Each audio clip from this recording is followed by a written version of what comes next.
Halo teman-teman, namaku Alma. Aku lulus dari Tarki itu tahun 2017, aku angkatan ke-14. Dan sekarang aku melanjutkan studiku di LaSalle College of the Arts di Singapura. Dan aku ngambil Design Communication. Kalau di Indo, DKV. Nah sebenarnya tuh desain tuh apa sih? Pasti kalau misalnya aku nanya ke kalian atau misalnya ngobrol ke orang gitu, oh iya ampun berarti pinter gambar dong ya. Itu mungkin salahnya gini loh, nggak hanya gitu. Seni tuh nggak hanya kita bisa gambar, kita bisa melukis, kita bisa mahat patung gitu, enggak. Jadi tuh dari namanya aja design communication itu udah kelihatan ya kalau our main job is to communicate through design. Jadi bagaimana kita bisa deliver message in a different way, bagaimana kita bisa membuat orang-orang paham dengan message kita gitu ya, apa yang mau kita kasih tahu ke orang-orang dengan desain kita.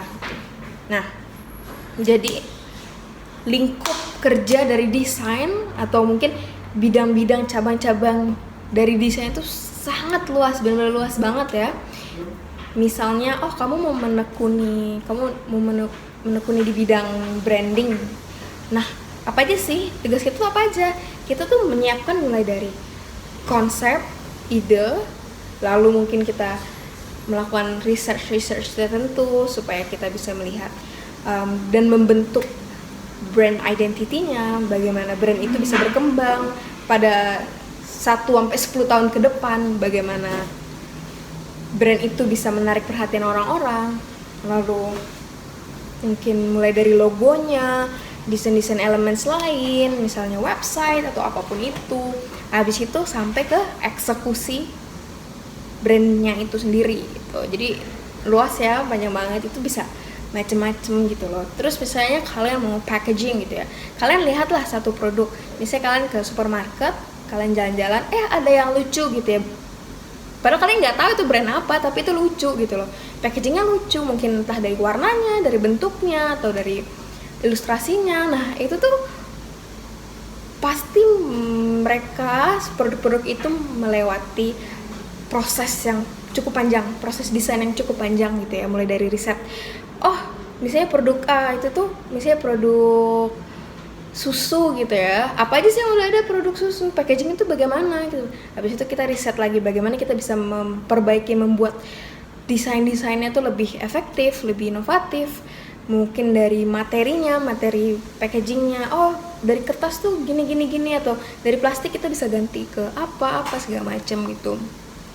Habis itu kalian mungkin mau jadi illustrator, photographer, videographer, motion graphic, kayak animasi-animasi seperti itu, atau UI UX.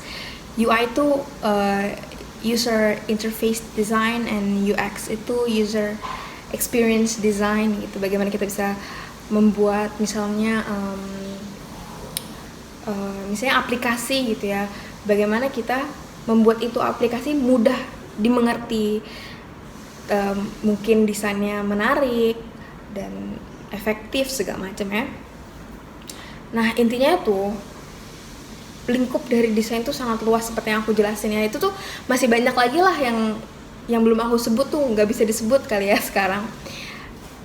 Tapi dari setiap desain itu membutuhkan suatu rangkaian proses yang luas banget, dan aku memang baru belajar sekarang. Aku baru tahu sekarang juga pas masuk ke jurusan ini, ternyata desain tuh nggak cuma menggambar, mengilustrasi apa segala macam. Jadi misalnya kita mau mengeluarkan satu produk, kita harus melakukan suatu research dulu, kayak sebelum ini tuh produknya tuh udah dikeluarkannya bagaimana, desainnya tuh bagaimana, apakah itu efektif atau mungkin ada masalah-masalah tertentu yang bisa kita perbaiki. Terus kita eksekusi ide, bagaimana kita bisa membuat desain itu lebih efektif, inovatif, lebih maksimal ya, mungkin untuk menarik perhatian orang-orang, atau lebih maksimal untuk communicate our message gitu. Dan dari semua itu kita harus link with perkembangan zaman. Jadi dan situasi-situasi di area kita, misalnya desain-desain di Asia itu seperti ini, tapi desain-desain di Amerika tuh seperti ini. Di Mungkin di bagian-bagian di Swiss tuh seperti ini, Amerika seperti ini, London seperti ini, Indonesia seperti ini, Singapura seperti ini. Jadi kita harus menyesuaikan semua desain kita tuh ya dengan situasi kita, situasi di mana desain itu akan dieksekusi.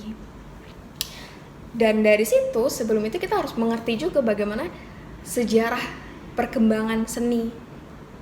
Jadi mungkin kita harus tahu dulunya tuh gimana sih dan sekarang kita harus kayak gimana. Apa ada yang harus bisa kita ubah? Apa ada yang bisa kita perbaiki? Bisa seperti itu. Jadi for many people the word design itu tuh berhubungan dengan creativity, colors, graphics. Memang itu semua ada parts of our process gitu ya. Cuma ternyata lebih dari itu. Kayak misalnya functionality-nya, terus proses di balik produk-produk tersebut gitu. Bagaimana kita membuat produk-produk tersebut, desain-desain tersebut tuh lebih efektif untuk orang-orang, untuk consumer. Ya pokoknya seperti itulah ya. Jadi intinya sangat seru dan aku belajar banyak banget dari desain. Jadi itu aja. Kalau misal kalian mau nanya, masih bingung apa, tanya aja ke aku atau tanya ke aku lah ya. Dadah.